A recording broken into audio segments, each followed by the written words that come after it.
Welcome to Open Access. I'm Mary O'Driscoll. Today our guest is Commissioner Bernard McNamee, who joined the Commission in December 2018, having previously served at the Department of Energy as a lawyer in private practice. Welcome to the podcast, Commissioner. Thanks, Mary. It's great to be here with you today. Look forward to our conversation. Yeah, me too. So you've been here at FERC for 10 months now. What would you say is your favorite part of the job of Commissioner? Well, it's been a great 10 months, and it's been a real privilege to get to serve as a commissioner and to serve with so many great people here at FERC. But I gotta say, if I had to pick one of my favorite parts of this job, it's being able to deal with so many interesting and complex issues. Okay. What are you most proud of having accomplished here at the Commission since you arrived? Gosh, there are so many things that I'm proud of here and so much important work that we do as a commission. But I gotta admit that one of the things I'm most proud of is that after 2 years in which no new LNG projects were approved and the Commission seemed deadlocked, in 7 months the Commission has now approved 7 LNG export projects: Calcasieu, Port Arthur, Driftwood, Freeport Train 4, Gulf LNG, Eagle LNG, and the Plaquemines LNG projects. You know, the approval of these LNG projects and these export facilities under Section 3 of the Natural Gas Act are going to unleash tens of billions of dollars in direct investment, create thousands of construction jobs, and provide hundreds of full-time jobs. And it will provide new natural gas options for our friends and allies around the world. The projects will contribute to U.S. economic growth and ensure that the American energy renaissance will continue by providing access to new markets for American-produced natural gas. And also, you know, with this success, the Commission has demonstrated that it can come together and approve energy infrastructure projects in accordance with the law in an environmentally responsible manner.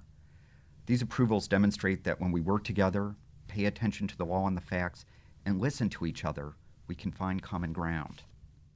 So what do you see as the future of energy, and what is FERC's role in that? I think the United States has a bright energy future. American ingenuity, with some help from the Department of Energy-sponsored research, help usher in the American energy renaissance. With the work of people like Tex and George Mitchell, who combined hydraulic fracturing with directional drilling, we have seen the United States go from energy crisis and energy dependence to energy independence.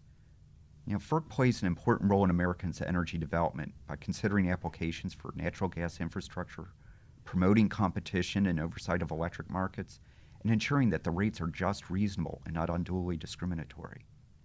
Okay, well, how do you see that happening, and what is it that's changing? According to the United States Energy Information Administration, in 2020, for the first time in almost 70 years, the United States will export more energy than it imports.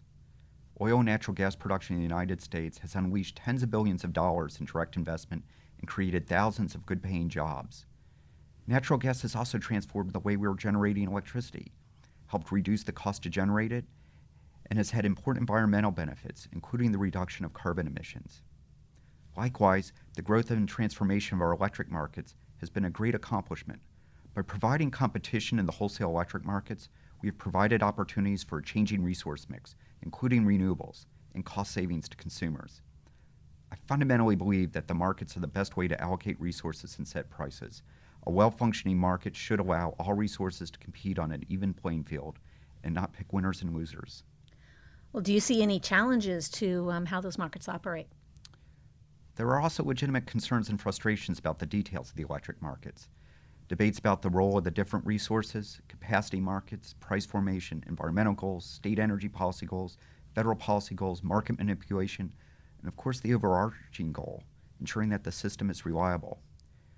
These are extremely complex issues. I know that I take these issues very seriously, and I know that each of my fellow commissioners do as well. And the key thing is to focus on what are our statutory authorities and try and make sure that we make these markets work as efficiently as possible. Okay, well, now comes the fun part. A little known fact about you is that you're a fan of heavy metal and love Metallica. I really have to admit, I did not see that one coming. So how did you get interested in heavy metal and Metallica? I just like the music. I like the speed, the complexity, the intensity. Okay, well, do you have time for a little quiz about Metallica to just see just how much of a fan you are? Uh-oh, I guess so. All right. What's your favorite Metallica track?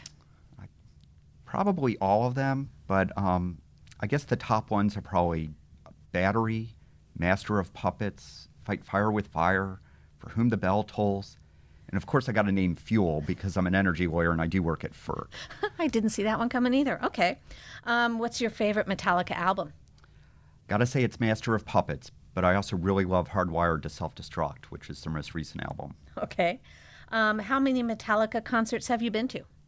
Unfortunately, only one, but I have watched a lot of concert videos online. Okay. And then finally, when did Metallica make it into the Rock Hall of Fame? I believe it was in 2009. Okay. All right. Well, thank you so much for joining us, Commissioner McNamee. Thank you.